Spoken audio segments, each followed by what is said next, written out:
listen to the voice of Buddha saying stop your sericulture. Little people like your offspring full of the sun god studying Buddhas, watching Buddhas waiting.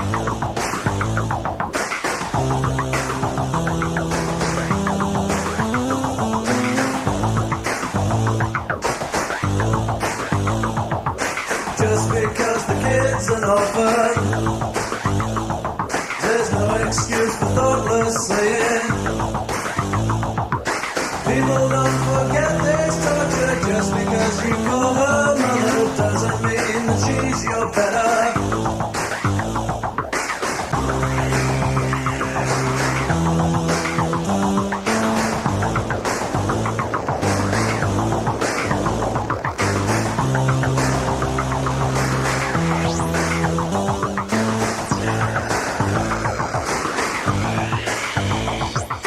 Once more with the voice of Buddha, he'll say carry on your soda.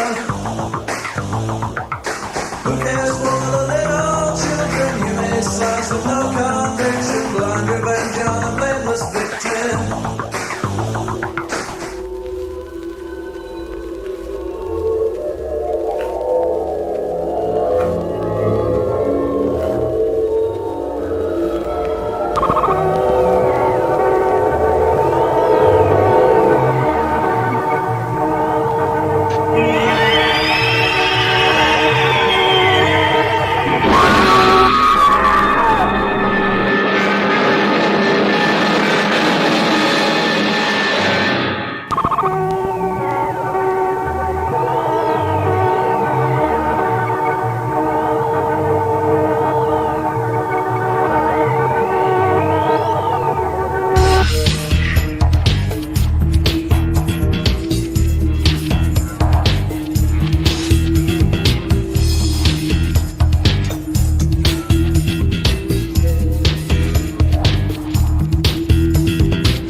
You're about to meet a monster with no fangs and no claws. In fact, it can't even chase you.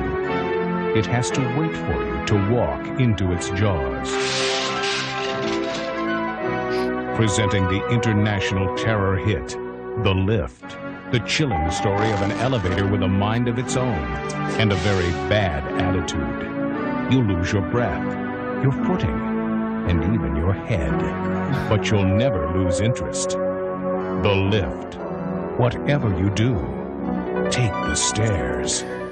Next weekend on the Drive-In Asylum double feature, Rigor and Michael from Fright Lounge will be joining me live to watch Dark Tower and The Lift. So hopefully you'll be here. Sam will not be here, sadly. No, I'll be in Salt Lake City watching Halloween 6 in the house where it was made. Wowza. Wowza. Will I have a giant steel net dropped on me while Donald Pleasance hits me with a stick like Halloween 5? Perhaps. We'll see. Or is that 6? I don't even know. Rebecca's asleep, so I can't ask her the deep cut Halloween sequel questions. They're all one big blur to me, but she loves them. It was 5 where he got hit with a Donald Pleasance hit him with a stick, and it was 6 where Paul Rudd hit him with a stick. Yeah. Will we be watching the producer's cut or the real cut? That's another question I have. Don't know. Oh yeah, good question. Yeah. They're both awful. Yeah, they are. But you know what? They're somehow better than they were 5 years ago. They got I don't know how. They somehow got better. Yeah. Oh, but True. I mean, I don't know. You know, what's funny is I was like, when Halloween Kills came out, I posted online and I said, I don't know why everyone hates Halloween Kills. I really like Halloween Kills. My God, I mean, it was better than any of those sequels. It's certainly better than Halloween 6. And then I forgot that I'm friends with Dan Farrens on Facebook, and he just comments on it, "Fuck you." Yeah. I'm like, whoops. Oh, I'm sorry. I think he heard me. Becca read that. She's like, I don't like when Mike says stuff like that. Wait, when I say stuff like what? That I like movies that he doesn't She's like? like, sometimes he's really snarky. And I was like, sometimes? Like, come on. Halloween Kills. I liked Halloween Kills. It's okay. It was like how, like, the thing is, when Halloween 2 came out, everyone said, "Oh, it's so chaotic, it's so violent, it's so inelegant, it's just so much worse than the original." And that's exactly what they thought about Halloween Kills. And I'm like, okay, so Halloween Kills did what Halloween 2 did. It offended people with how chaotic and violent it was. Like, moving on, we did this in 1982. Like, you should be used to it by now. What you think about Tenebrae? Oh yeah. Well, I don't know. I've never seen Tenebrae. No? No. We watched. What did you watch instead? Oh, instead I didn't want to watch Tenebrae because it offended my sensibilities. So I watched 3 Women, the Altman movie. Oh wow! Oh, wow, I watched that's Dr. T deep. and the Women, so maybe we can talk about how they're connected. Dr. Tenebrae and the Women. Dr. Tenebrae. That's my AI movie that I'm making. It has the murders from Tenebrae, but it's Dr. T and the Women. I'm combining it. Tenebrae is awesome, as always. There's very little about that movie. There's nothing. I mean, the acting, of course, is kind of laughable sometimes. It's just very theatrical and stuff. But there's very little about that movie that is. There's nothing in that movie that's clumsy. Mm-hmm. Like there's in other movies of his, like there's always something where you could be like, oh God, that close-up didn't work as well as like he storyboarded it, I'm sure, or something didn't work out. But I don't know. Like I said earlier, like Tenebrae can cut glass. Like it is just kind of perfect. Like the only thing about it is like maybe like when he hits his head on the rock and they show a close-up of the blood on the rock and then they show a close-up of his head with a wound. That's like the most obvious and clumsy that the movie gets. And even that's fine. Yeah. Yeah. It looks like Nora didn't like either movie. She didn't watch either movie tonight. They both suck. So there you go. There's your review. But thank you. Well, thanks for coming and chatting with us, though, and that's good. Yeah, that's all we care about, really. Yeah. So welcome. You know what? As soon as it started and the first hits of the music started, I got ridiculously excited. The guys get to see how happy I get at the beginning of this. This is it for me. I love this movie. I do have to say though, like we were talking earlier, like that is not Rhode Island. No. Like, not at all. His childhood that was like this, kind of demented European fever dream. That is not Rhode Island. Yeah, if you told me it was the south of France, I'd say, yeah, all right, yeah. Yeah, that makes sense. I'm sure on Rhode Island there's going to be like these boys wearing like billowing like Moroccan like desert pants on the beach, and like involved in some. That was a little much. It's like some sort of weird like Pierre Pasolini's last gasping breath. It's like, no, that's thing. No, that doesn't happen. Yeah. Oh well.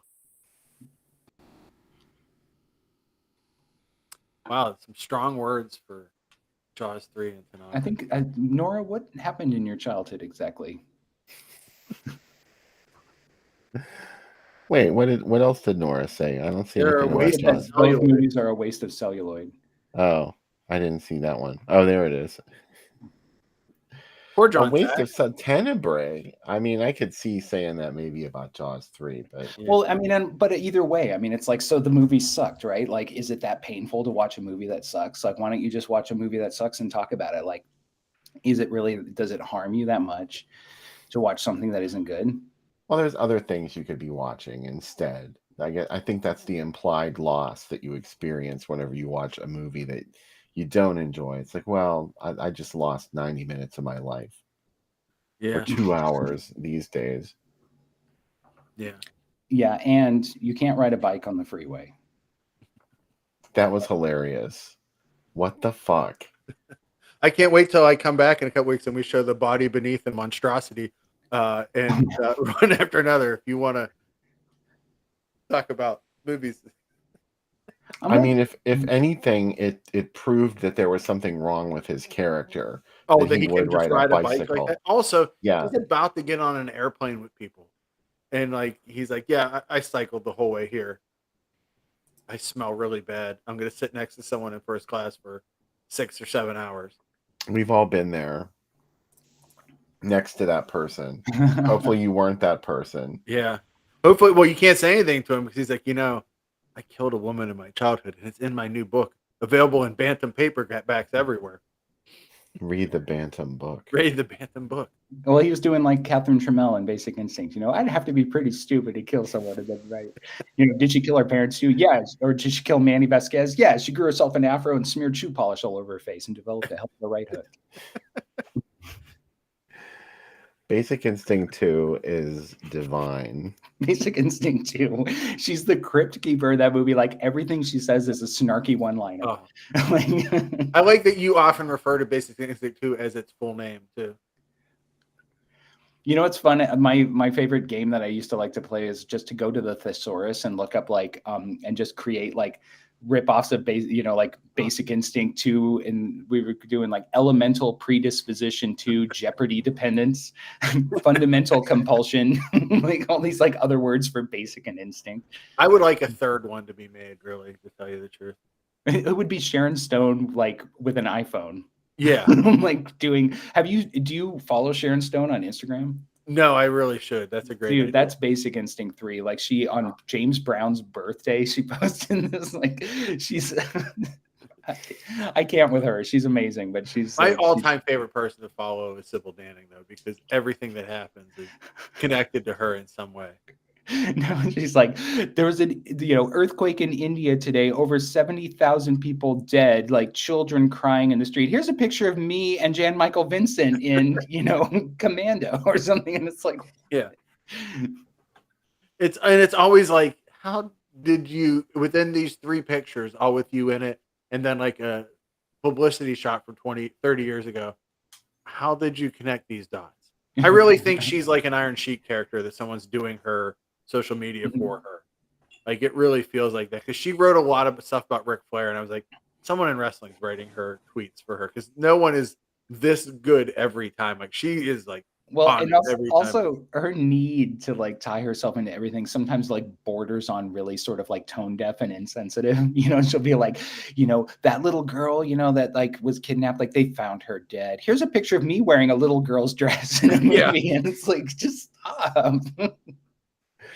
Maybe, sometimes see the bizarre post that you're talking about, Mike. I don't know about the wrestling stuff. Maybe somebody ghostwrites that for her, but yeah, I don't know. That other stuff sounds it's too bizarre to not be authentic.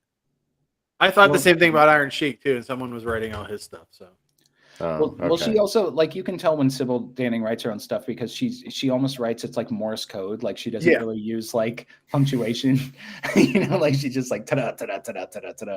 And it's always like the tie-in is always like so tangential and labored. It's like, James Caan was my other favorite Twitter person. He would end every tweet with "end of tweet." Like he would have to end it like that, and they were all just like, "I beat the fuck out of that guy 20 years ago." End of tweet, and like just the weirdest tweet.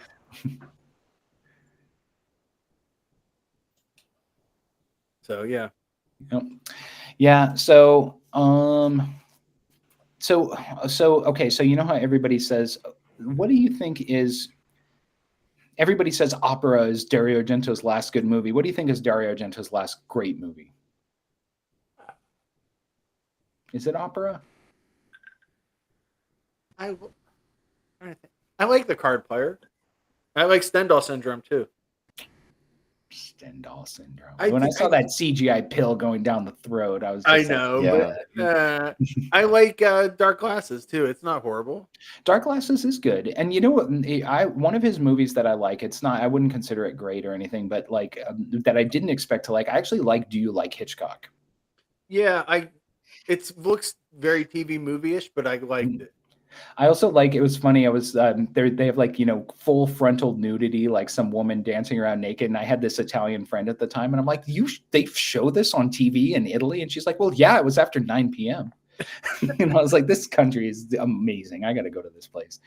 I do like in Do You Like Hitchcock, these random little like burns or whatever that he just throws in, where like they'll have a scene in a video store, and then the scene will end with somebody walking in and going like, hi, do you have David Lynch's The Elephant Man? And they'll go, no, but we have Blue Velvet. And the guy goes, never mind. It just walks out. I'm like, what are you trying to say with this? Like, I love the Bitchy. reason I like Dark Glasses is like 3/4 through, I'm like, I am really enjoying this movie. And then those water snakes come out of nowhere, and I was like, oh, I fucking love this movie. Like it when the snakes started jumping out of the water at her, I was like, yeah, that's a See, I haven't seen that movie yet, so now you've already got me no, psyched. it's good. Also, it has a lead character dumb enough to look at an eclipse and smart enough to hide from a murderer.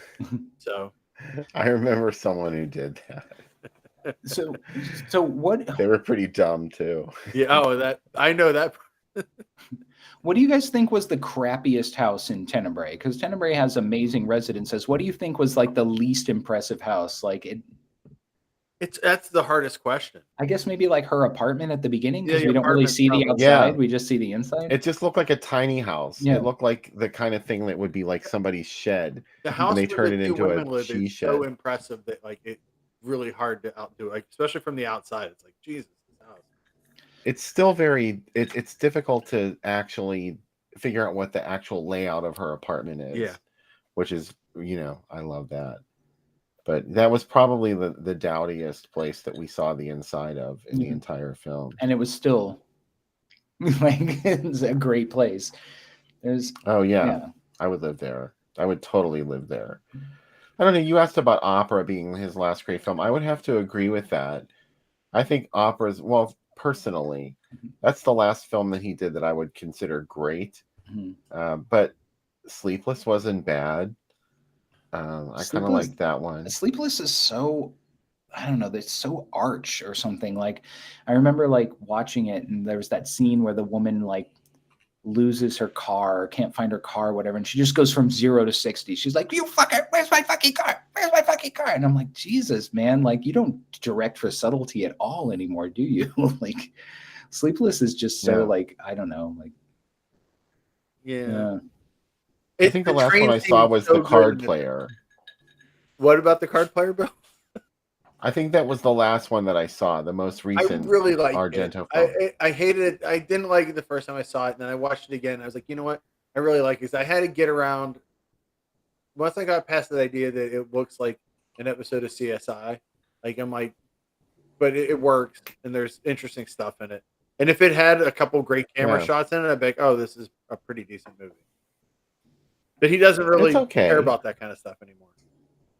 The only one that I ever saw from him that I really didn't, well, Dracula 3D was pretty bad, but also Phantom of the Opera I thought was terrible. It didn't do one thing that I wanted it to do, and I just didn't think it was enjoyable at all. And some of it was just so dumb too. It was just, there was a scene where someone got cut in half and bisected or something. The lower half of their body was sitting there, and I was like, oh, wow. I don't know how that happened.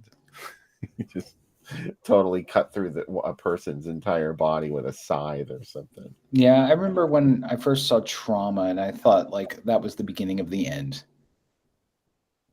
Yeah, it kind of was. I just remember because I know like Pino Donaggio did the music, and I thought like, oh, this will be great because I love his scores from The Howling and Carrie, and like his music was kind of not very appealing in the movie, and like all these actors were just being nuts, and like heads were still talking and moving after they were chopped off and stuff, and I was like, oh god. I just got the Blu-ray of it and I haven't rewatched it, so I'm going to rewatch it.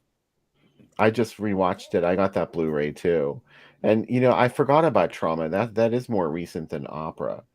So probably Trauma, I would say, is the last really super good one, because I do think it's good, although there is a noticeable. I can't even tell you why I felt like it was a step down, but when I first saw it, I thought it was a bit of a step down. Do you think that's like his Jump the Shark? Like, because that's when he had like his most like, he had like all these like American stars, not stars, but he had like people who had been nominated for Oscars in the, And Piper Laurie. I mean, Frederick Forrest and Chucky and Piper Laurie, and like these are all people who had Oscar noms under their belt and stuff. Yeah. No, I think it's actually really good.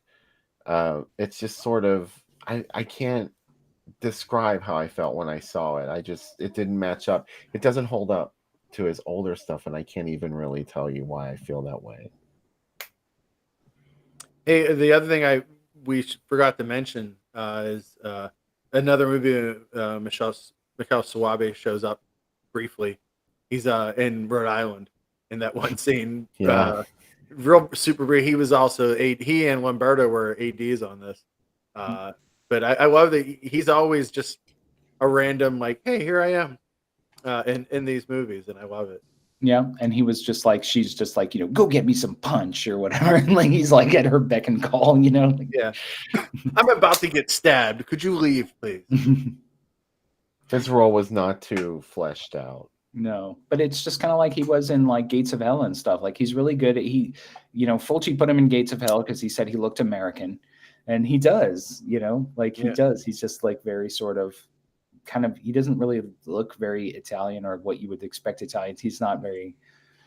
He doesn't even now. I just saw a recent interview with him, and he looks very American. So he's older, but he looks very American.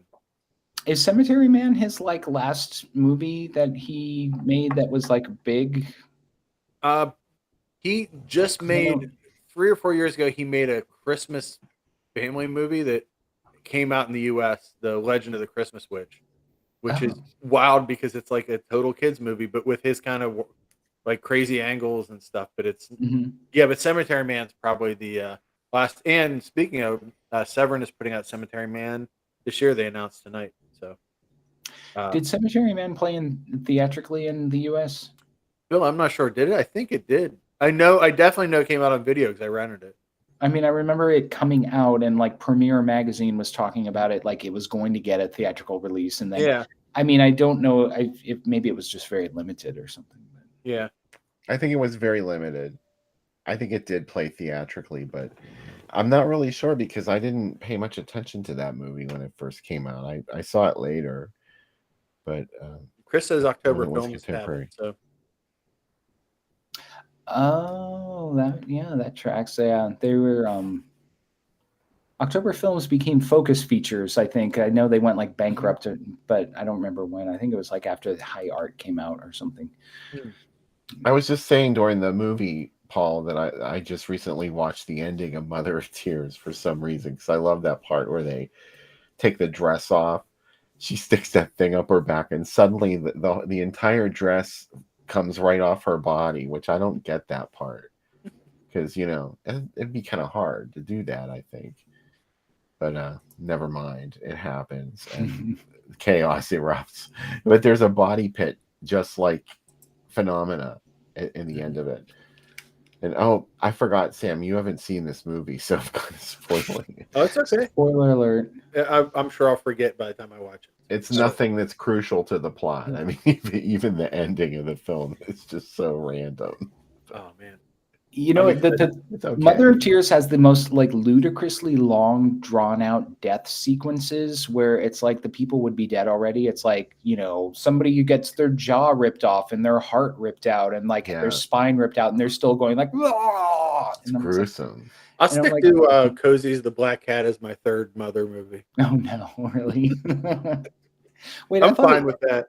What was Pagan? Is that Paganini horror or whatever it's called? Yeah, I like that movie. It's pretty goofy, but it's fun. Mm-hmm. Yeah, it's me. Anything like Manhattan Baby. We were talking about that look of those Bill Mirage kind of era and beyond movies, I kind of have a big weakness for them. So, Yeah. Manhattan Baby was another one that's in Splatterfest tonight at the Colonial I Theater. know. I can't even imagine getting to see Manhattan Baby in a theater. I would But probably is it really a splatter film? It doesn't seem like it was that violent. There's No. just To that be one honest. scene where like birds peck out somebody's eyes or something, and that's Yeah. like the only thing. Yeah. Yeah, Conquest was the first movie, which I was like, man, if only. I rented Conquest on VHS in the like 80s or something, and I was just like, "What is this?" It was impossible to watch because it was Oh, all it's like so fun. super pan and scan. Tell us You know how about many that. Yeah. copies of that movie I have bought because like this one looks the best, and it still looks foggy as fuck, and you can't see Yeah. anything. And I'm like, Becca said to me when I got the last one, she's like, "How many times are you gonna buy this movie?" And I'm like, "How many times are they gonna put it out? I'm here for it." The other movie Severin announced is Spider's Labyrinth, and Jess Franco's Count Dracula as movies this year too, which super excited. Supposedly Spider's Labyrinth didn't have any materials that they could use, but I guess they're putting it out, so I don't know. I'm good with it. I'll buy it. What came in the mail this week? Oh, thanks for asking. Mike knows the format. I showed this already, but this is the new Tenebrae. Super excited about that. Cauldron Film sent this.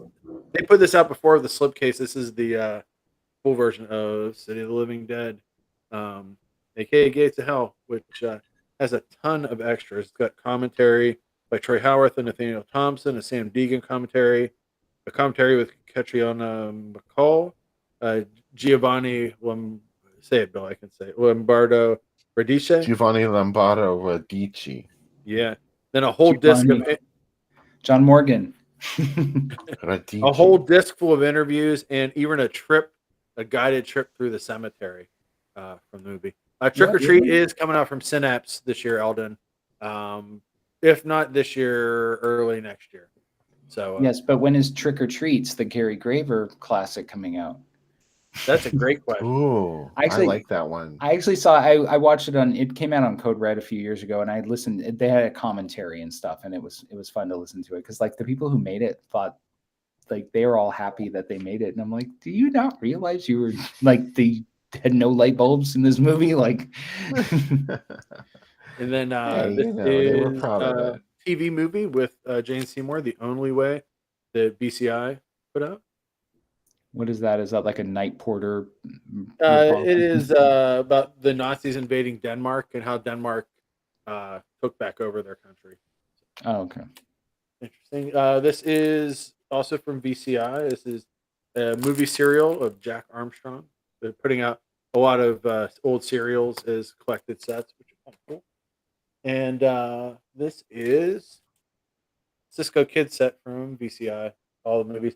And this has what I am happy about is this. Remember when DVD cases you could like block bullets with them when DVD cases were solid? Yeah, that's what this case is like. Finally, I've been waiting for this movie. Oh, Cisco. I've been waiting for this movie to come out in the U.S. for like 4 years. Black Circle, which is Christina Limborg from They Call Her One Eye, is in it, and it's about a record that possesses people. It's directed by Adrian Bagliano, who did Here Comes the Devil and Late Phases. I'm shocked that this movie took so long to come out. Maybe COVID had something to do with it. But it also has a short movie, director's commentary, and the whole soundtrack. This will be on Shudder, I think, next month, too. But I like that circle. Yeah, it's got really cool artwork on it. So excited. Finally, last thing, this is from Well Go USA. And I got 2 giveaways of Goodbye Monster. It is an animated movie about it's like a martial arts kind of Asian mythology movie, but I got 2 copies of these. So if you would like to win one, let me know. And I will add you to the wheel of winning. Real people win every week, just about every week, right? Wheel of winning. Yeah. So and everybody has theirs sent out. So, pretty excited. Chris is in. Yeah, Chris is in. So far, he's the only one. Our first victim.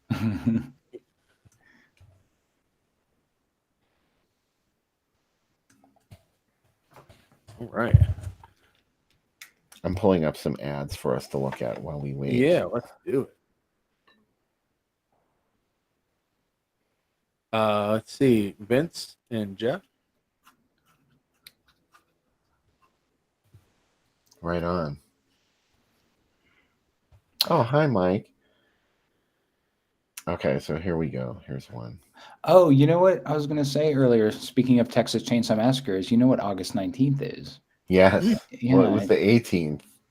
No, yeah, but the 19th is the day that Sally jumps out the window and gets in the truck, and Leatherface waves his chainsaw right. around because it's the day after the 18th. The giveaway is for Goodbye Monster, by the way.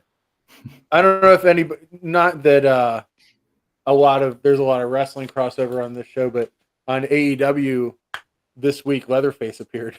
There was a Texas Chainsaw Massacre match on wrestling. The rules, there were no rules. Leatherface came out at the end of the match and sprayed blood everywhere, though. As he should. Yeah. Savannah Smiles. I used to love that movie when I was a kid. Everything's a special attraction here. Do you notice that? Yeah. It's like, what? It's like, then what is not special? Yeah, where are the ordinary movies? Leatherface looks like a blow-dried queen in this ad. I know. Hi, everybody. I'm sorry. I don't know. They call me Leatherface. My real name's Jason. Night Shift, a special attraction too. Wow. Oh, the Kata Din Drive-In. Prophecy Bear shows up once again. Look, that is, I can't really think of a better lineup. That's a MPM. All of those, right? Yeah, absolutely. I saw Gates of Hell theatrically, but it was in the 90s. And Bruce from Incredibly Strange Video set up a couple of screenings at the Dennis. Oh, wow. The Dennis Theater when that was still open. At midnight, I saw Burial Ground, Gates of Hell, and The Beyond. Oh. And then I saw The Beyond again theatrically at the Warhol. You ever been to Mattawamkeag before? Never. I'm sure I pronounced that completely right. That's where Prophecy Bear lives. He does. Keeps inviting me up there, but I don't know. Yeah, well, he said, come on up, meet my son. I don't know. I just don't trust him. Nobody trusts Prophecy Bear. Hey, don't forget, we're doing a giveaway when these movies are done. So if you'd like to enter, all you gotta do is put your name on. I saw The Beyond in a theater in the 90s when Quentin Tarantino's company Rolling Thunder put it out. Yeah. It was really funny because I'd grown up watching it and always thought it was really serious, and then it was fun to watch it with an audience and people were just like laughing. Like every time that David Warbeck would like side eye Catriona McCall when she'd be like, no, there was a body in here or whatever, and he'd just like look at her like all beleaguered, like, oh woman, you're crazy, and like the audience just died laughing. Or when he puts bullets in the he's reloading his gun in the elevator and he sticks bullets in the like barrel of the gun to reload it. Oh, this is that ad you posted with all like the random like clip art from other movies like thrown in. Yeah, this is a new one though. This one hasn't been on the page yet. Okay. This is a Stephen King special. And usually Dusk to Dawn means you get at least 4, probably 5 movies. Wow. This one was just 3. Huh. So, okay, so that's Up from the Depths is the fish eating the lady.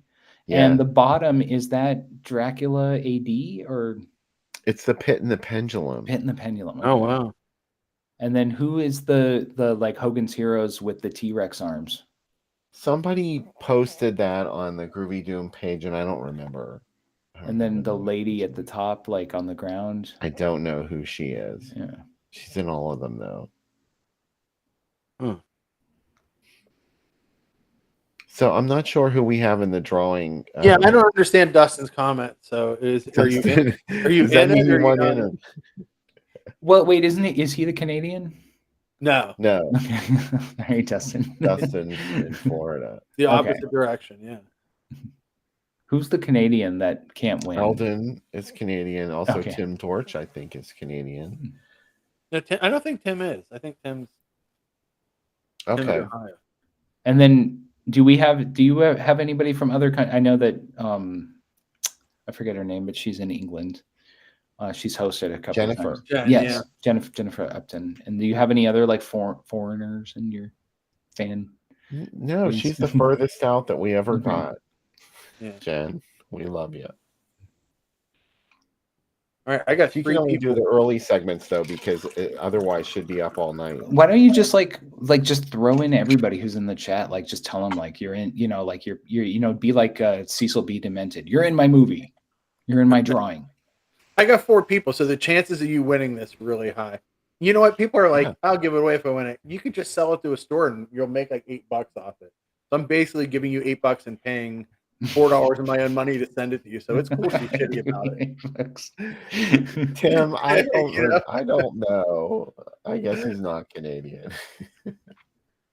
Tim, Somebody's Canadian. Tim is not I in this. know. Tim is now in. Now we got 5 people.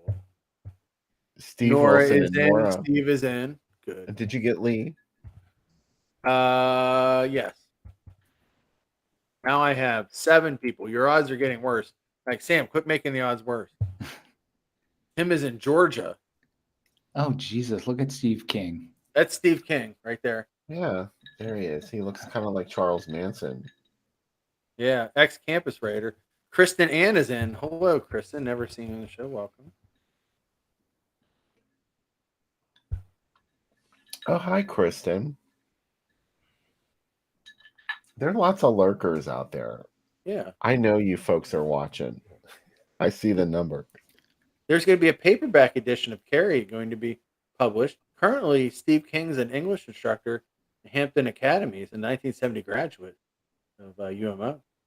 Yeah, Prior they to purchased sale- the paperback rights to Carrie for a reported $4,000. Kristen is married to Tim, so Tim is not Canadian, and she's from Wisconsin. Awesome. Is it just me? Okay, I want to ask you guys something. I don't know if it's just me, but have you guys found that like when I was a kid, I always thought Stephen King's character in Creepshow was like kind of pathetic, but the older I get, the more I think like that he had like kind of a really good life.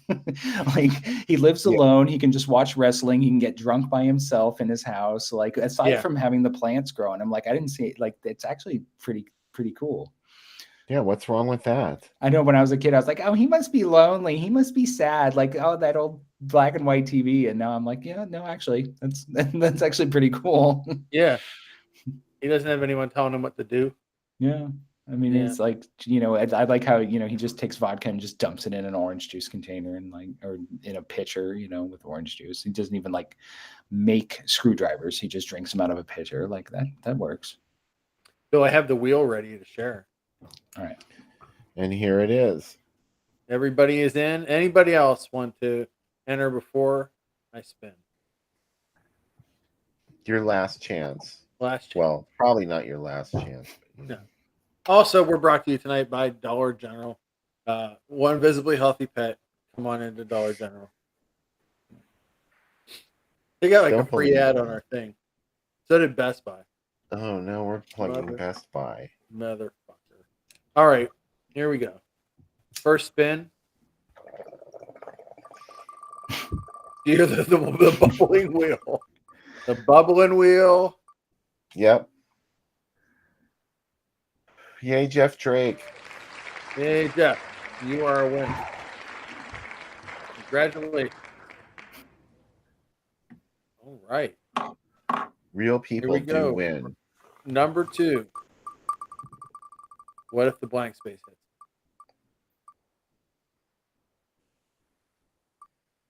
Oh, the blank space won. Sorry. Wait a minute. No. Oh, no. Wait just a cotton picking minute. Let's give that to Kristen. Well, why don't we just do it again? Okay. Oh, but maybe. now Kristen's pissed at you, Mike. I know. Now I'm like, well, it's, Oh, wait. Okay, wait. oh, Chris won. I'm sorry. All right. No. Chris the Sonic one. Jeff I- and Chris, please send me messages. Out there. What Vince is trying to say is Dollar General has micro action Dracula, Invisible Man, Frankenstein figures, by the way. I'm translating Ooh. that. If you go to your local Dollar General, take a look for those. I'm going to de-share the wheel of prizes for next week. There we go. Oh, wait. This There is a new one that you're sharing? No, I'm just done. Oh, okay. That's it. All right. Yeah. I'm I removing thought there this was a third. No, that's it. And if you come to the drive-in, I'm going to have a whole box full of stuff, and I won't make you spin a wheel. You can just grab one. Here you go. Here's that movie I was telling you guys about, The Single Girls. Oh yeah. Did this have any other titles? Yes, it was known on VHS as Bloody Friday. They couldn't get him easy. They got him hard. Bloody Friday. And there was a VHS release, confusingly, as Private School. Not to be confused with the Sylvia Crystal statutory rape film. Right. That I got for a quarter. Oh my goodness. Yeah, it was pretty good, I have to say. It was super low budget, which I love. And it had people doing things, and you're like, why is she doing that? Like, in one scene, Claudia Jennings goes with a male companion out to this little island.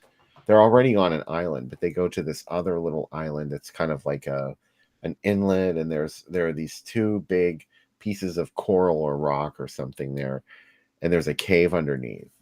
And they take these boats out there. They each have their own little like inflatable motorboat that they take out to this little island, and they like walk out hand in hand, and they go into the cave with torches, and they're having a romantic moment. And the guy's like, okay, I'm going to go back now. And she's like, no, I'm going to stay here. I'm like, wait, what the fuck are you talking about? You're going to stay on this little island that's probably going to be underwater in 5 hours or something. And like, you're going to just like be okay with your boat, your little rubber boat floating around down there. I don't know. It just seemed like, and then she, of course, indulges in some topless sunbathing, which As is you do, yeah. Naturally the first thing she does is take her top off. But it's that kind of movie, and I really dig it. All right. Another one I watched, I wanted to ask you guys if either of you had seen this movie, The Night Visitor, with Max von Sydow. Yes. No. Sam, you have seen it. I have seen it, yeah, and I like it. Oh my God. I fucking loved it. I was like, this movie's really fucked up.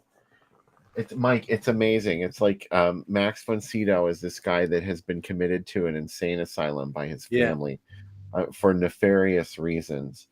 And they don't explain it at the beginning of the movie. He just shows up in the middle, and it's winter, and there's snow on the ground and everything. And he's running from outside in his underwear. And he approaches their house and like sneaks in and does shenanigans. And he's escaping from this mental asylum, and you don't know how he's doing it. And then eventually in the movie, after you've been thinking about it, they finally do this sequence where they show you how he escapes from the mental asylum, and it's fucking unreal. When is it? It has a from? really great poster too. 71 is when it was originally released. And oh, hi Annie. Somebody pre-Exorcist, post Ingmar Bergman. Yes, Yeah. but it is Liv Ullmann is in it too. It is a Oh. Swedish film. Oh yeah. And I forget what it's. Oh, somebody like MPM. I don't think it was, or 21st Century Releasing. I think they reissued it. Somebody reissued it in 1982 as Lunatic. Oh yeah. What's the Max von Sydow Argento movie? Sleepless. Oh, is he's in that? Yeah. He's the old cop, retiring cop, yeah. Oh. Weird. I think I saw. I thought. I think I don't know if I watched the whole thing of Sleepless, but okay. Yeah. Ah, All right. So whose cat? What's cat was that? that was Anderson Cooper. Anderson Yeah. Cooper. It's Andy. How old was that cat? Remember the cat that used to like live in the bathroom and Oh, meow yeah. really loud? How old was he when he passed? 21 or 22. Jesus. So It's what's amazing, great is isn't it? Becca redid that bathroom, and there's a portrait of him in the bathroom. That was the room he was in a lot, and it Yeah. has like all different. She's got a whole bunch of headshots of him. Did a collage. Yeah. Yeah. I have a video of him jumping out of that bathroom screaming at the top of his lungs. It's like Norris. "Wow!" He did it. He did it on the show. Yeah. Yeah, He I think there was. He could jump like as old as he was. He was really agile and really quick. Did He he? looked a lot Did like he? Splinter from Ninja Turtles. Did he live in Monongahela at all? Like, did you Yeah, move yeah. him? Okay, so he. All right, so it wasn't that long He ago. lived yeah, actually, yeah, he started in West Mifflin, but he was my oldest cat. Like I got him when he was about a month old. And I had him for like 21 years, 22 years. I saw him before he died. I saw him on New Year's Eve, and Yeah. he was just you wouldn't. I didn't believe he was real. Yeah. I was just looking at him. He looked like a little like Halloween decoration or something. Like his eyes were all like dull and spooky looking, like Church from Pet Cemetery, and his fur was all falling out and everything. And he was still like he was maybe only 10 years old. He was like rubbing up against me and Yeah, he was visiting with me. He'd run up and down the steps and chase other He cats. wasn't laying in a corner going, "Rah." No, he was super. It just outside of his fur and his eyes, like he was in pretty good shape. But yeah, Yeah. God, yeah. Wally just turned 12. wow. And like, it's so weird to think that I could conceivably have him for another 12 years. Yeah, Or 10. This is my favorite thing in the house. Now I'll put it over here. See that bed? That's Cubby's bed, but Andy is in it right now. And Cubby, of course, is in where I sleep. He's on the couch. Yes. Of course.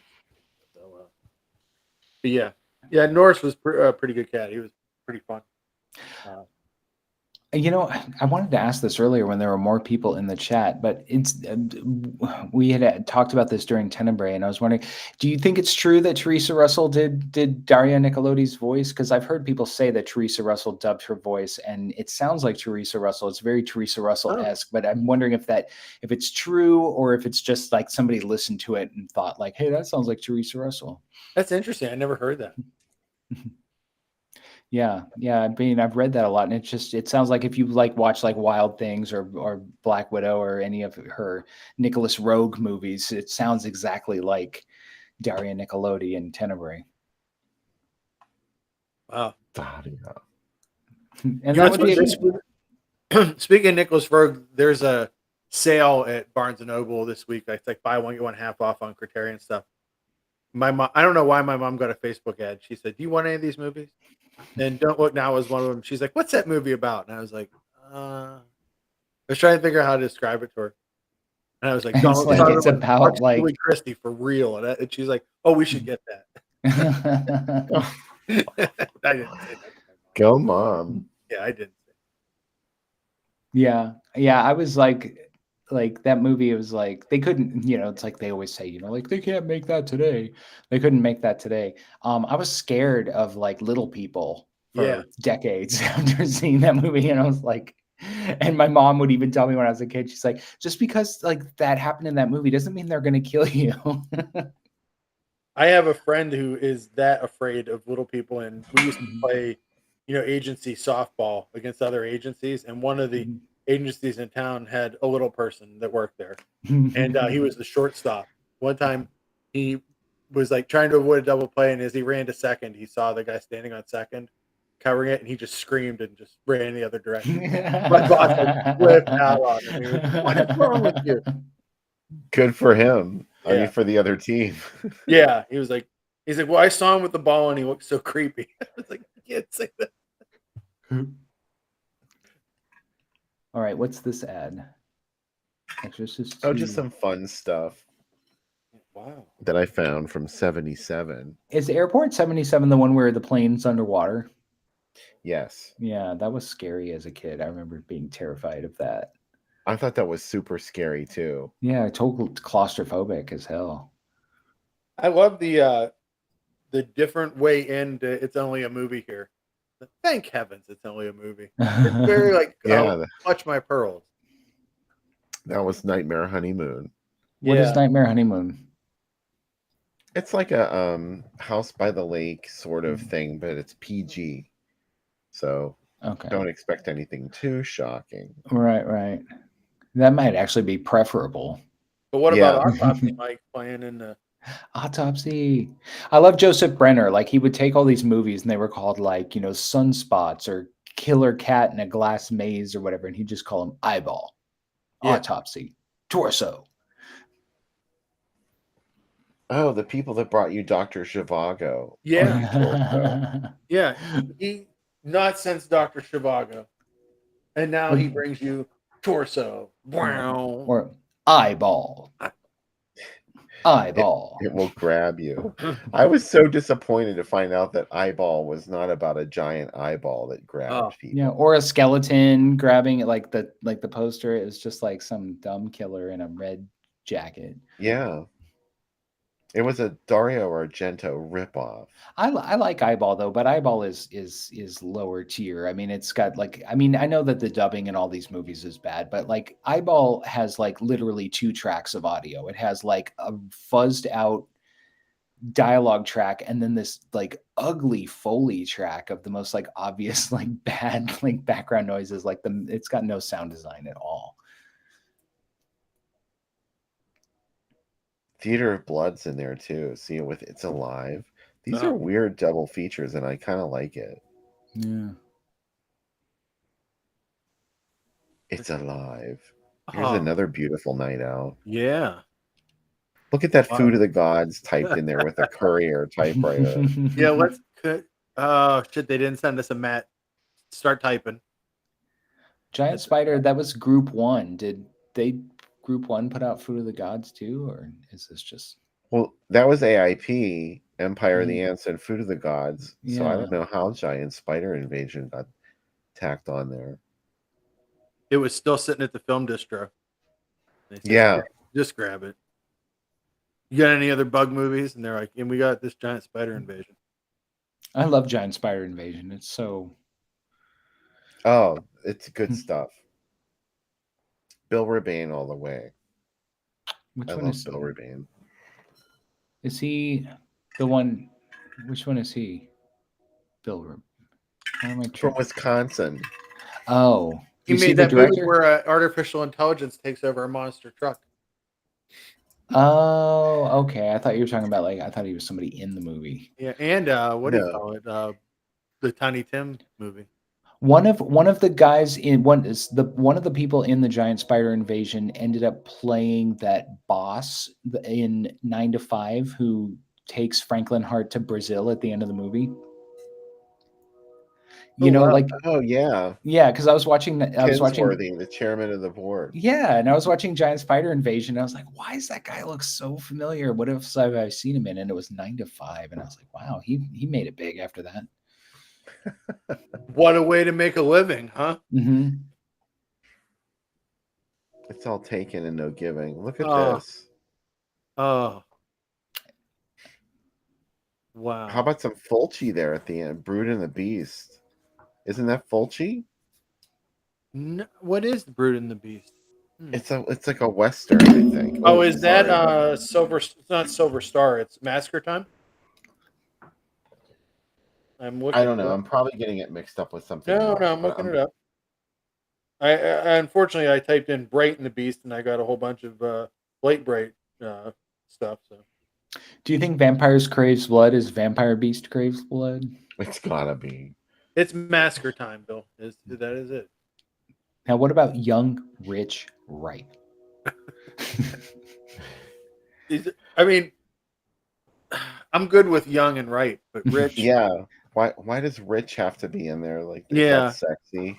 Yeah, no, it's not. Maybe in the 70s it was. I only want to watch rich people having sex. Hey, she's dangerous when wet. She's dangerous. And you know, it's such a stupid play on words because nothing else is ever said like dangerous when wet. So it's No. like, She's slippery when wet. Be like, Yeah. all right, but it doesn't have anything to do with Jaws. yeah. Just Marked when you by thought it was Satan's safe to get teeth. back in the bed would be a better tagline for Well, that. it's Yeah. like when everything was deep. It's like how Alfred Soul made that movie Deep Sleep, and it's Yeah. like okay. Yeah, they tried. Marked by Satan's teeth, curse of the devil, but it's about a werewolf. Yeah, it's only $250. Just show up at the Twin Palms. They were always like, making it about a devil or making it about Frankenstein. Like, when was it ever just about a Spanish werewolf? Yeah, just get in The poster. There's a poster for Curse of the Devil that makes it look like an exorcism movie, and the tagline is "Damn the devil, damn the exorcist, the devil won't let go." Yeah, And it's I a love it. fucking werewolf movie, but a beautiful werewolf movie, absolutely beautiful. How am I back at the beginning by now? Wait, you didn't There- prepare more? No, I didn't. You Sorry, I dangerous was when getting wet? really into it. I can find some more. She is dangerous when wet. What is she, a gremlin? Yeah. She Someone is. asked that She- the other day. I was listening to a podcast. It's like, when is the cutoff for gremlins to be allowed to be fed again? Because Is it's it like sunrise. sunrise? But it's never Yeah. brought up where it's like, Yeah. and also like, are the gremlins on a Chinese time zone because that's where they're from, or is it just get reset as they move the time zone? Why wouldn't you just put gremlins on a plane and just keep moving them? I just liked how like that grandpa, like the Chinese grandpa that sells him the gremlin, like I saw an interview with him like from around that time.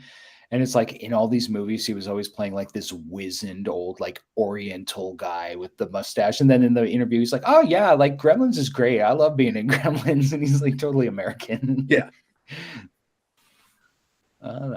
Here's an Wait, interesting tidbit. For He Knows You're Alone. Oh. And the reason I brought this up on screen is because very, very soon I'm going to be putting Drive-In Asylum issue number 25 on sale. Yes. Do I still have time to get an article in, Bill? You better do it quick, Sam Panic. It'll be before I leave this week. How about that? By That window of opportunity is closing. By Wednesday. But How no, about that? seriously, you still totally could. Okay. So we're going to have an interview with Armand Mastroianni, the director of He Knows You're Alone. And he loves talking about He Knows You're Alone. Thank God he's not one of these people that's like, oh, I don't want to talk about that anymore. I was on a podcast and we talked about his movie that he made after this, and I've already forgotten the name. It was a police thriller about women getting killed with scissors. Huh. Why do they have the title twice? I don't know. Good question. In case you couldn't read that stylized font, they're like, well, there's going to be somebody that's not going to be able to tell what that says. He knows you're alone, aka he knows you're alone. Is it The Clairvoyant? Is his other movie? Yeah. That's right. That's what it was. Okay. Yeah. And he did Cameron's Closet too. Oh, Armand Mastroianni. Yeah, we did. I was on this podcast called the Mustachioed Podcastio, where like we talk about movies where people have like really cool mustaches, and there was a character in The Clairvoyant who had a mustache, and so that's how we got to talk about it. Yeah. And how does he know you're alone? He just answered the phone. He just knows, all right? He's the mother, all right? He knows. I think this was a desperate attempt to tie this to the tagline of Halloween, aka the night he came home. There's lots of he's being discussed in these movies. He's are scary. He came back. I always thought like you know what a good name for a slasher movie would be is He's Gonna Get You.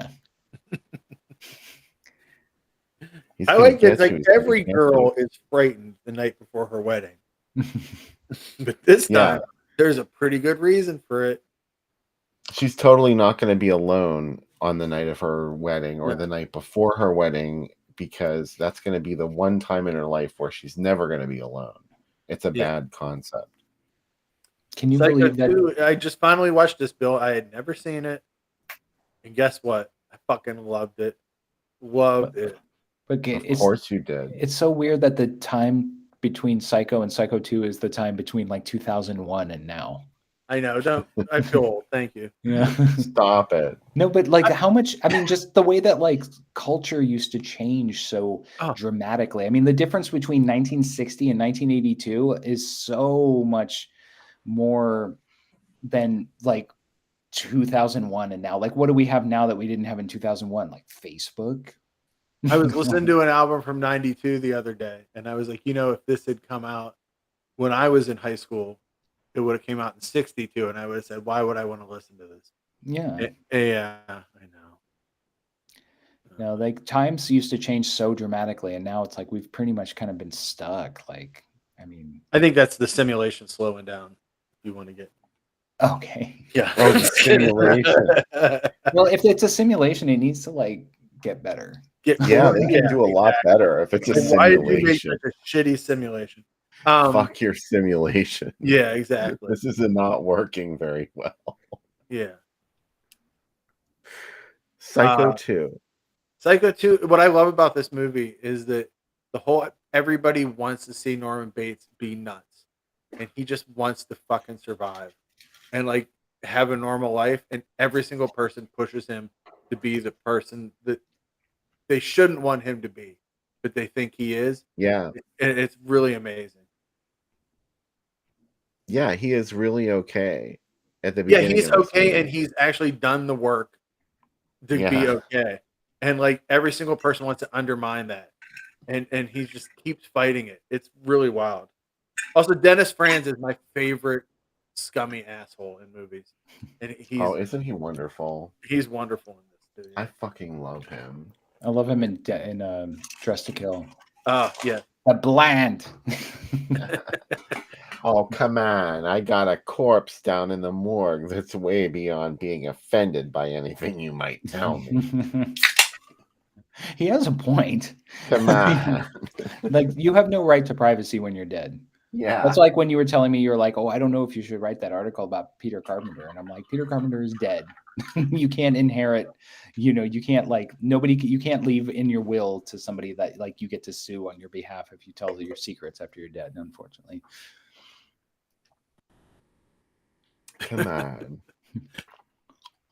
I run the kind of motel where people have fun. Yeah. Oh, boy, there's so much going on in this ad to think Oh my about. God, Demon Witch Child. An early canon wilderness family. Is that what that is? Look, it has Yeah. the Ponderosa font too. Yeah. Is it Wow. Winkies? I love the Town of Dread. Oh, obviously, Town of Dread Sundown. Amazing. The Sentinel. Great. Now, what's a small town in Texas? Because I've seen that ads for that movie a lot, but I've never seen it. Yeah, I don't know that one. Yeah, it's right there next to the Town That Dreaded Sundown, and it's like some kind of exploitation movie because I've seen it as like a double bill of Yeah. this era. But It's the other side of Texarkana. It's the Texas side of Texarkana. oh my God, Demon Witch Child playing with Horror of the Zombies is the one we watched, the Ghost Galleon, right? Yeah. Yeah. I like her. In fact, I think I showed this ad on the show. It's okay. You could show this every week, and I'd be happy about it. In Demon Witch Child, whenever she gets possessed, it sounds like she sounds like that actor. What's his name? The one who played the old brother in Burnt Offerings. Oh yeah. I'm trying to remember his name. He was like Goldie Hawn's landlord in Foul Play.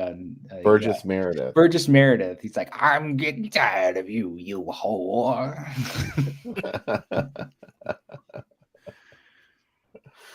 Oh man. Oh, let's do something really crazy right now. I know we got to end soon, but this will be wonderful. Oh Let's God. look at some Revenge from Planet Apes. Oh yeah. These people were desperate. Oh. But they did it. and it came out. Hey, is that Mhm. Portland, Oregon, or Portland, Maine? It's in Maine. Uh, Yeah, I thought this only played in Texas, but I was wrong. It played all over the place. And of course, if you don't know, this is Tombs of the Blind Dead that was reissued in the early 80s. I'm pretty sure it was the early 80s. And they, of course, marketed it as if there was a connection to the Planet of the Apes series.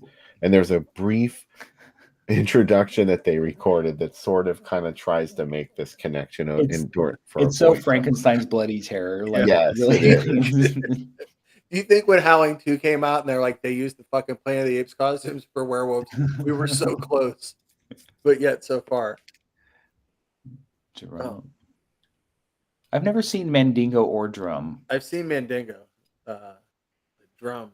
Are they good at all? Like entertaining or anything? Yeah. Or, yeah. But you know, if you want to see it, first you have to light the fuse of Mandingo. Just so you know, you're going to do it in the right order. The fuse is lit. The fuse is lit. Drum is the thing. See apes rise from their graves to destroy man. Is that like just them like boarding a train and like killing people? It's amazing, and the art's great. I celebrate that this happened. I think this is great, and it's 1 week only because we're like, fuck, someone's going to figure out. Yeah, they're gonna be like, wait a minute. Yeah, I don't think this was really a Black Tigress. Yes, with Lola Falana. Lola Falana. I don't know. Lola Falana was one of the people that Lola Heatherton is modeled on. I know more of Lola Heatherton than Lola Falana. So when I saw this movie, I was like, oh, it's the person Lola. It's kind of like when people would see Count Floyd and be like, oh, okay, I kind of understand. Oh, Revenge from Plane. Actually, Black Tigress is directed by someone important. Let me look it up here. If I'm thinking of the right movie, I'm probably not. Her name was Lola. No, it wasn't. Lola Colt is the original name. White of Man's that I Town. The White Man's Town. Ciro Marcinelli, who did Gangster's Law, and this is one of his last movies, actually. Pom Pom Girls. Oh, Yes. Some more Revenge from Planet Ape action with the Pom Pom Girls. What is the Pom Pom Girls? Oh, it's just like a cheerleader. Oh, okay. I think it's one of those German schoolgirl films. oh yeah. You know what, Sam? There's a Pom Pom Girls is on that list of full broadcasts of USA Up All Night, including commercials. That's available on the internet. So I'll have to watch that for September. USA Up All Night. Month. I did that like a couple of weeks ago where I just kind of like watched a USA Up All Night presentation and just put it on TV, you know, including the commercials and stuff. And it just kind of transported me back to 1991. It was kind of scary. I was just like, I didn't want to come back to the present day. No, I that's why I'm not going to do it, because I'm afraid. Yeah, because you're just like, it makes everything. Yeah, I'm gonna do it because I want to write about it. Well, I want to write about the movie, and I also just want to write about like what it meant to me, blah blah blah, nostalgia. Yeah. The top one is Islands in the Stream with George C. Scott. Does not have Kenny Rogers and Dolly Parton singing the theme song. But it has Claire Bloom. Could you imagine in one theater the Gnome Mobile is in one theater and Revenge from Planet Ape is in the other? Well, I mean, to be honest, it's practically a children's movie. I mean, but still, isn't that amazing? Like, well, now wait, doesn't Revenge from Planet Ape have like a scene where like they get Leslie at a boarding school? They did have something like that in it, but I think it got edited out for the okay, American. so like, it's the this doesn't American make version. sense in our 8 movie. Okay, because Tombs of the Blind Dead, like the American cut is pretty safe for kiddie matinees and stuff, right? They sold it like that. Hallmark Releasing sold it like that. It said parents not allowed. I have the ad somewhere.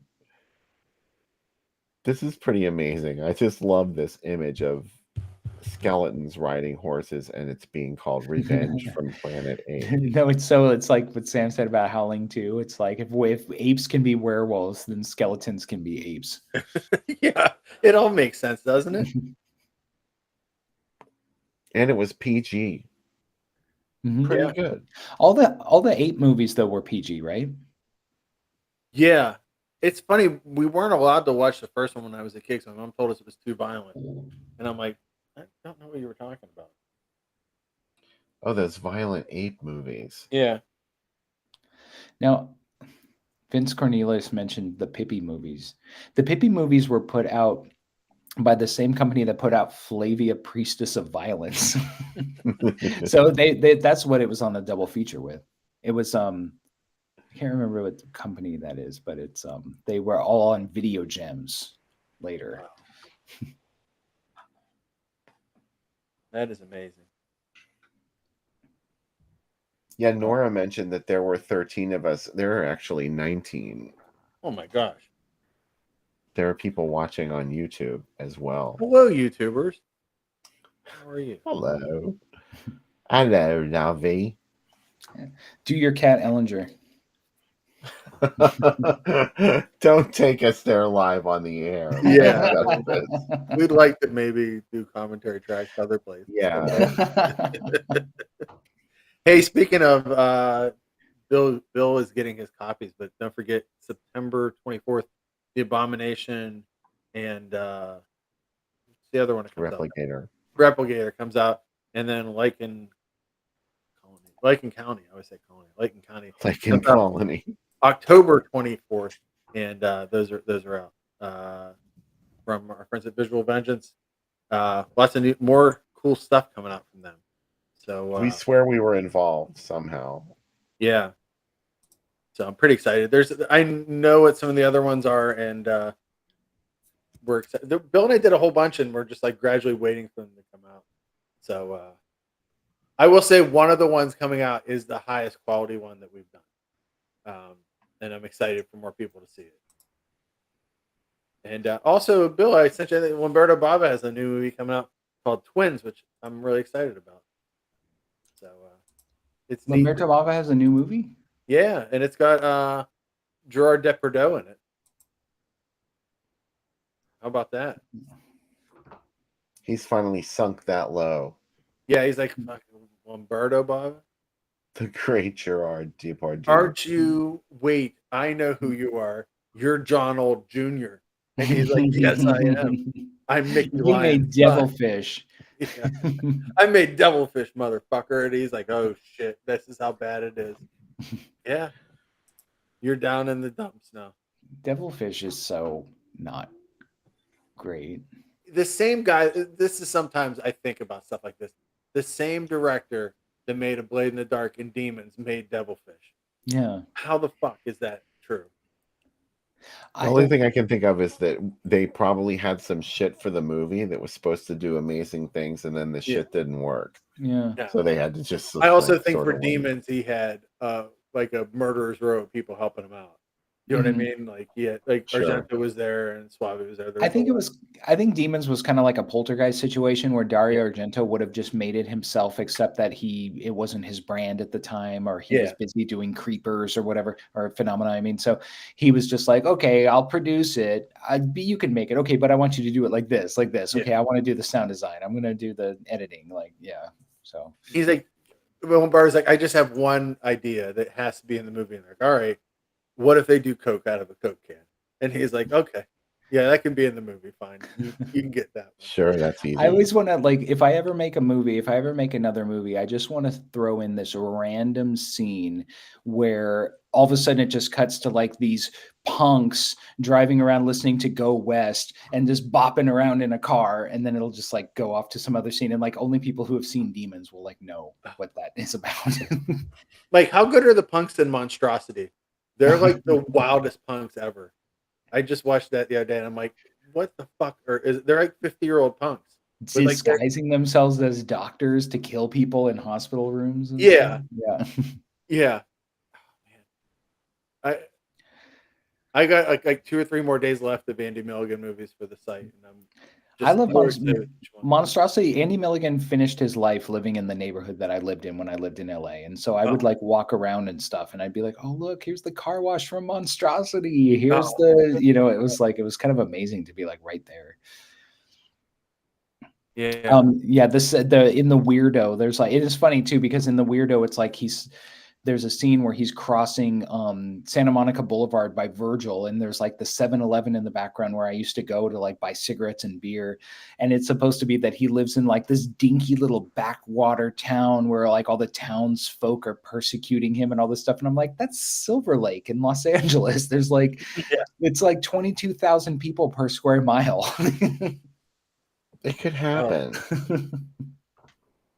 The closest I got to that is in the John Russo post Night of the Living Dead movies. Not the sequel that he made to the 30th anniversary one. Children of the Living Dead. Children of the Living Dead. Yeah, it's shot in Big Beaver outside of Coppell, PA, which is kind of close to where I'm from. And there's one scene where they're all like battling across this parking lot. I'm like, oh, that's the swingers club in my parents' neighborhood. And the thing that's great about it is there's a bowling alley across the street, and they had no PAs clear the bowling alley, so you can see bowlers getting there for league night while this zombie fight is happening. And you're like, this is it. Big Beaver. Big Beaver. That's the Yep, literally Big Beaver. The first frame of your exit credits always reminds me, for whatever reason, of the poster for I Don't Want to Be Born, with the baby legs and the hand holding the I don't know. I think there must be like a bolt of lightning on that poster or something. It kind of I think that's a fine association. I love that movie, and I'm glad it did we watch it on the show? Oh yeah. Okay. Yeah, we did. Mm-hmm. Poor Joan Collins. Oh. Did your cat really share Joan Collins' birthday? Yeah. So I was looking up. I was just curious about like who Wally. Oh yeah, so Wally's birthday is Joan Collins and Felissa Rose, and some other people. That's good birthday sharing. Yeah, it's not. I don't know if it's really his birthday. We got him when he was 6 weeks old, and so we just sort of like theorized that he was born on like it was like May 29th or something. Yeah. Unless you were there, how would you know? Yeah, I mean, he was adopted from a parking lot in Boise by my ex-mother-in-law. Boise, by my ex-mother-in-law, who got him, and then the rest is history. I will miss everybody next week. I will film some video and have it for when I come back. But I also have drink recipes next week. So look for that as we show Dark Tower and The Lift next week, which I'm excited. I really like Dark Tower. It's not bad. It's I've never seen either one, so that's gonna be fun. I have the VHS PS copy of it, aka Demon 7. Like what? Yeah. That's pretty amazing. That's part of that. All the zombies and demons that they have on video, it's crazy. I love it. That movie, Polgasar, the Korean movie that they kidnapped the director. North Korean movie. Yeah, that's also a demons movie too. Joe Rude wrote about that in the new issue of Drive-In Asylum, which will be on sale sometime in the next 2 weeks or so. I better get writing then, is what you're saying. So yeah. Yeah, the sooner the better. Yeah, I'll do it. I'll get her done. I can't wait to stock the sets of Night Train to Terror, Mike. That'll be my excitement. Yeah, that's like Night Train, the whole like Philip Jordan experience, Greta, Night Train, Cataclysm, Scream Your Head Off, whatever that's called. And then what if I get possessed by Philip Jordan when I'm out there? Then you're going to take credit for other people's scripts and give your horrible acting wife about starring a role. I won an Oscar for Broken Lance, Mike. Have you seen Cataclysm? Like Oh the my god, original yeah, I've seen version. all of them. Yeah, So they dubbed, of course, they dubbed her voice in Night Train to Terror. And when you see her in the original, she's like, "I'm scared of the devil," and it's like it's humiliating. Like I she's saw it as his other title, "The Nightmare Never Ends," is what I yeah, originally saw. yeah, and no, and she's it's because funny because I saw Night Train to Terror first, and then I watched Cataclysm, and I'm like, I don't remember her being this bad of an actor. And then I saw that like they had dubbed her voice in Night Train and stuff. So I saw Yeah, some interview with her, and she's like, she can't take it. She's totally has no self-awareness. She's like, yeah, I kept firing the directors because they were saying I didn't know how to act. So can you imagine? It's like, God. every time I see him associated with something like Day of the Triffin's footage, courtesy of Phil Gordon, I'm like, yeah, he didn't write that either. Like, Yeah. but he's I smart. mean, I guess he did his thing. yeah. I mean, he just went to, he's just a hustler. I mean, he just goes to like Salt Lake and he's like, hey, let's make a movie about Brigham Young. Let's make a movie about, I don't know, Greta, whatever the hell he was like. What was he thinking? Like when he wrote What that? if Marilyn Monroe had really been kidnapped and like, what the fuck are you doing? And that was Francine York, right? Playing Yeah. like an elderly Marilyn Monroe or something. Yeah, Marilyn behind bars. Was it Marilyn alive and behind bars? Yeah, and it's all like shot like the weird scenes are like shot on video with like John Philip Law, who's like 20 years older, and like Yeah, he like shoehorned changes into ages throughout the movie. Yeah. Yeah, no, Yeah, and the Suicide Club's pretty good too. I like that. I love it. Yeah, Greta's great. Yeah, that's Greta's Greta's my so favorite part of those. Like, I really like how weird that movie is. Like, it's almost like, I know this is an easy thing to say. It's proto Lynchian and its Yeah. weirdness. I even am like, like I wish, that she would want to talk about Greta. Yeah, But it's like I know that like I've known some people like I can't remember his name, but his name is Mark, and he like writes for like new like, and he's sometimes is in this group, and like he approached her, and he's got credibility, like he's written some really great, and she didn't want to. It's like, the problem with like actors and stuff like that is like, they have reasons to look back on their life and be like, I'm really humiliated, like that was a bad time in my life, like I thought I was going to be famous, I've changed.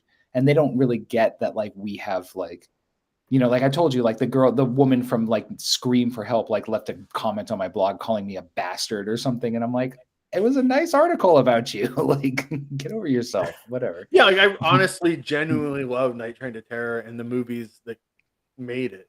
Like, I want to know things about how they were made and like what the story. That's the stuff I want to know. But yeah. You know what you should do is disguise yourself. So she's a self-help guru now, and she's like, so just disguise yourself as somebody who's like needs the help, and then just be like, I don't need a disguise for that, Mike. I can just be me. Yeah, no, but I mean, just be like, oh yeah, I I need the understand. help. Yeah, I have I'd lost a child too, or whatever. So anyway, like, did you ever do what did you do before this? Did you ever do any acting? I love to talk about movies. Yeah. Next week on the Drive-In Asylum double feature, make sure you tune in and watch two fantastic films with us, Dark Tower and The Lift. And my guest hosts that week will be Rigor and Michael from Fright Lounge, and Sam will be taking the weekend off, but he will have some drink videos for us, so that'll be awesome. Of course. Yeah, and hey, if you won tonight, please send me a message on Twitter.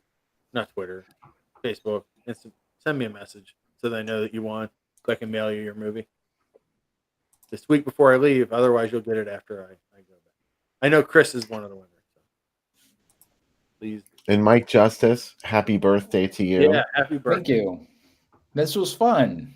I want to have another birthday. I have to wait a whole fucking year. We'll you do don't a have to wait a whole Christmas movie. fucking year till you're on the show the next. Well, we can do. Bill, you gotta have it. When's your birthday? April 11th. It's not till April. I know. Oh. You're closer to it as it passed than you are to it in the future.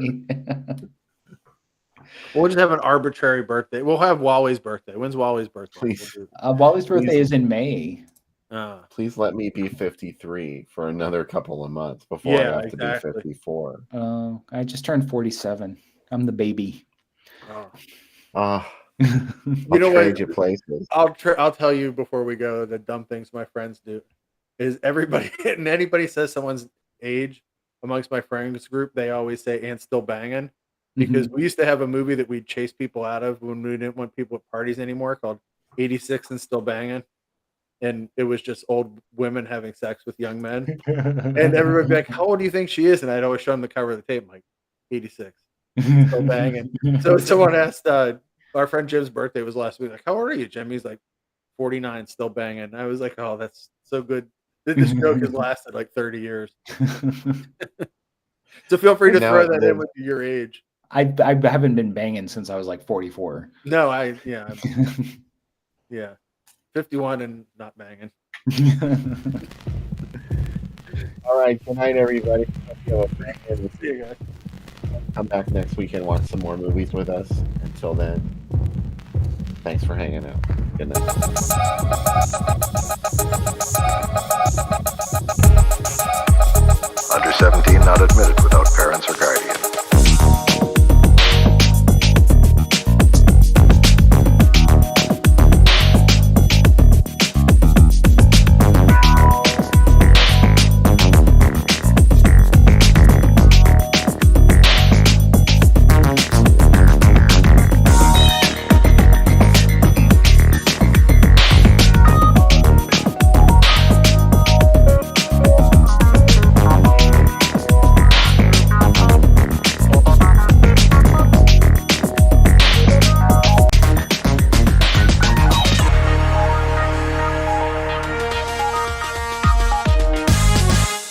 Under 17 not admitted without parents or guardian.